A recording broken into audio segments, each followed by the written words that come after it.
تیار یم او زما د عمر نه د خپل کانډیډیټ نه نامې بنالم د خپلو کانډیډیټو نه چې زما کوم امیدونه وو نو په خدای تعالی یقین که زه ګفټ کوم نو چونکې زه غواړم چې ستاسو د ټولو د لاسونو په پړکا کې تاسو ودرېږئ او زه د خپل ورور نه د خان صاحب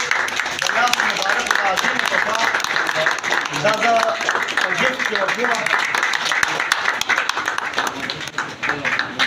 کې ډېر ښکلی میټینګ وشو هغې کې د پارټۍ ذمواران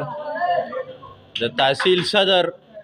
شاه سعود خان د صوبایي نایب صدر او زه ضلعي جنرال سیکرټري د پی ټي آی ولایت خان مونږ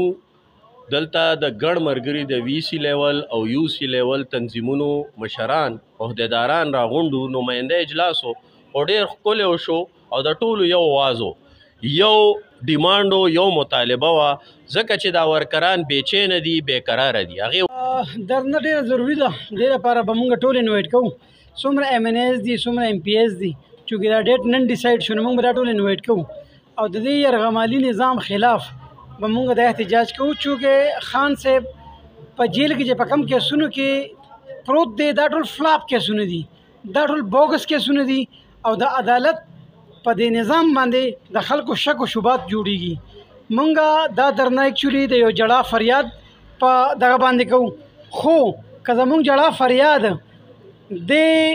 بیروکراسي د پنجاب حکومت د اکسپټ نه کو او په دې کې د خان د رهایۍ دپاره لارې ونه وتې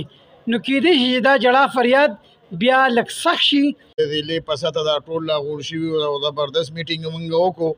په 5 تاریخ په انشاءالله که زندگی و مونږ به ځو او مکمل هغه به کوو که بیا زمونږ سره د خپل حکومت هغه همدردي ونه کړه زمونږ دی د دا اپیل هم دی چې مونږ سره د مخکې شي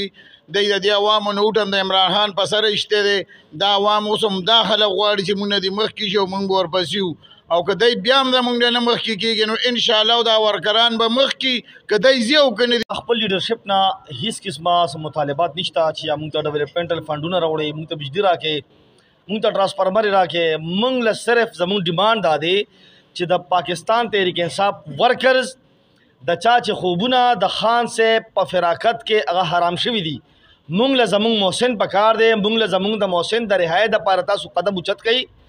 د پاکستان تحریک انصاف ورکر دا مایوسه دی ستاسو د خاموشۍ په وجه باندې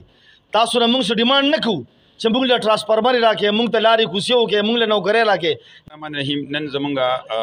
نوشهره تحصیل په سطحه باندې میټینګ وشو زمونږ په دې میټینګ کې ولایت خټک جنرال سیکرټري صفدر یوسفزی او داسې نور د سیمې نه نوشهره د ویلیج کونسل صدران عهدهداران او زمونږ نور ملګري د پارټۍ ټولو شرکت دی کې دروند تعداد سره مونږ د ټولو ډېر زیات مشکور یو نن میټینګ زمونږ د عمران خان د رهایۍ دپاره و مونږ به انشاءالله زمونږ میټینګ کې دا فیصله وشوه چې د ورکر په مشاورت باندې به په 5 جولای باندې به بھرپور اکثریت سره مونږ یو ریلي کوو.